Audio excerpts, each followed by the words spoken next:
বলছি আজকে কি বিষয় তাহলে বিষয় উনি শারীরিকভাবে সুস্থ মানে আজ আসবেন আছেন আজ আসবেন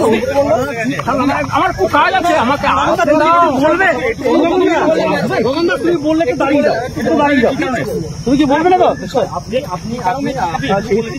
জানান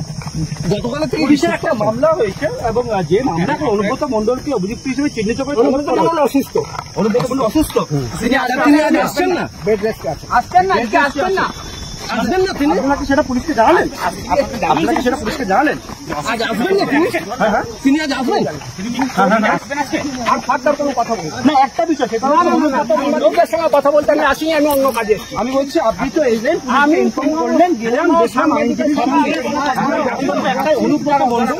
তিনি তার বিরুদ্ধে মামলা হয়েছে পুলিশের নোটিশ গেছে এবং তার পরবর্তীকালে আপনারা কি জানালেন পুলিশকে আপনি শুধু এইটুকু বলেছেন যে অসুস্থ তিনি কি আসবেন না আসবেন না পার্টি অফিসে গিয়েছিলেন আমরা দেখেছি মানে সেই বিষয়টা মানে কি হয়েছে হঠাৎ তিনি কি অসুস্থ হয়েছে এখন কি বেড রেস্টে আছেন বাড়িতে আছেন তাহলে তিনি আজ আসতে পারছেন না গগন বাবু অনুব্রত বাবু আজ আসতে পারছেন না এরপরে আমি আর একটা কথাও বলবো না বারবার বাংলা বোঝেন কি বোঝেন না না আপনারা যেহেতু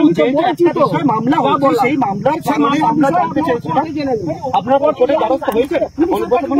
পুলিশের কাছে জেনে নিন অবশ্যই কিন্তু যেহেতু আপনি এসেছেন আমি কথা বলতে আসিনি আমি ব্যক্তিগত কাজে হ্যাঁ কিন্তু যে ঘটনাটাই ঘটেছে সেই ঘটনার পরিপ্রেক্ষিতেই আমরা জানতে চাইছি না পার্টি কি জানতে দলের উপরে অনুব্রত মন্ডলের ঘরে আমি দল যা বলবে তাই মানে অনুগত সৈনিক মমতা বন্দ্যোপাধ্যায়ের অনুগত আমার বক্তব্য এআই এর মাধ্যমে দলকে জানাননি মানে এআই এর জন্য ক্ষমা চাইতে হলো দল যা তদন্ত করার না আমি বলছি এআই এর জন্য অনুব্রত মন্ডল ক্ষমা চাইতে হলো দল যা নির্দেশ দেবে তাই দল বলেছে যা বলেছে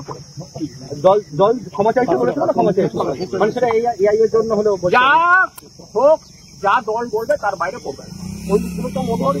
দলের অনুগত সৈনিক মমতা বন্দ্যোপাধ্যায়ের সৈনিক তিনি যা দল নির্দেশ করে তার বাইরে যেহেতু থানার আইসি যে ভয়ঙ্কর অভিযোগ করলেন সেটা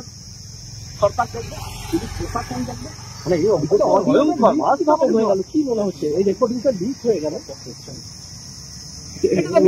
থাকতে পারে দলের একাংশ থাকতে পারে